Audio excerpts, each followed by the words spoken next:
Okay. This is what Unravel is.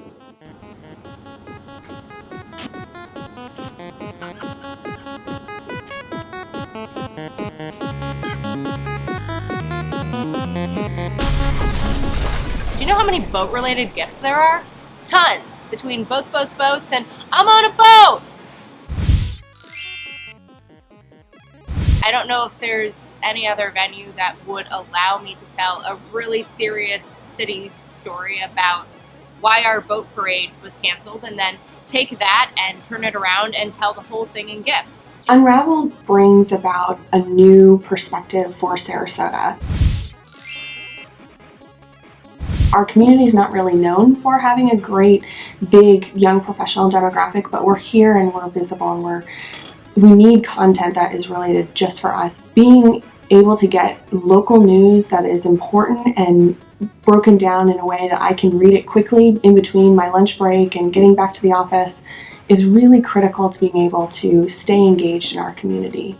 I think there's an opportunity for us as young professionals to make Sarasota an amazing place to be 5, 10, 50 years from now. And the only way that we can do that is to stay engaged with what's happening in this very moment.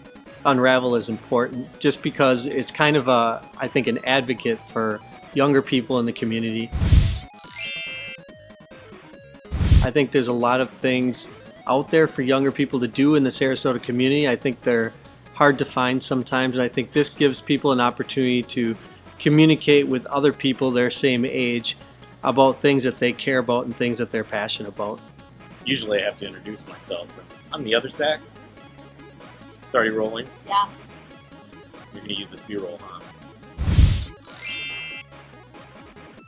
I think Unravel is most important to me as the guy who is stuck doing local politics, and I serve a lot of broccoli with these stories, you know, city budgets and tax rolls.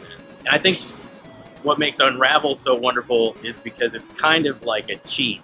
You know, it's like the parent who get the kid to eat broccoli. You know, like I have the freedom to cook it and slice it and serve it however I want. And it doesn't have to be particularly healthy and boring and cut and dry. You still have a civic duty to put that stuff out there and read it.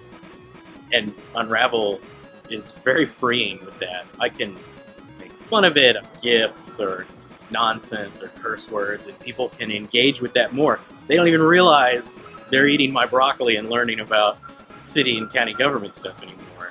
Unravel is important to me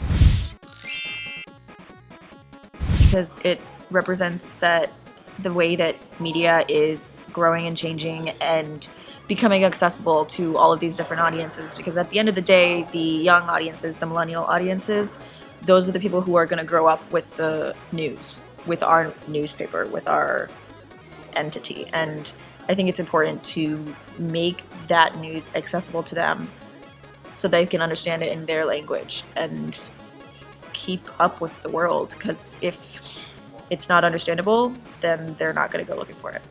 I love how Unravel gives us a chance to write in a voice that feels authentic to us and, you know, hopefully our audience too. I think it serves well as a standalone news platform, but if it inspires a few people to pick up an actual print paper, I gasp, I know, like, oh my gosh, that's great too. I think about MTV News and how that really kind of inspired a younger generation to be along for the ride as news consumers for, you know, their life after that. And I like to think we can get people on board and to be engaged in their community and the world around them. And, you know, hopefully as news grows and changes, our audience will grow and change with us. Editing and working on stories for Unravel has been a great experience because old media and new media come together on Unravel to inform a large portion of our local population on stories that they need to know about and just can't get anywhere else. It's a place to try new things, tell stories that might never get told, and encourage young professionals to stay engaged and get involved in what's going on in their own backyard. Unravel has been inspired by those the site was created for. We reached out to the movers and shakers, go-getters, and other influential millennials, and when we did, they came to the table and helped us to define what we should cover and how we should go about telling those stories. It's really a community endeavor and one that we're all proud to be a part of each and every day.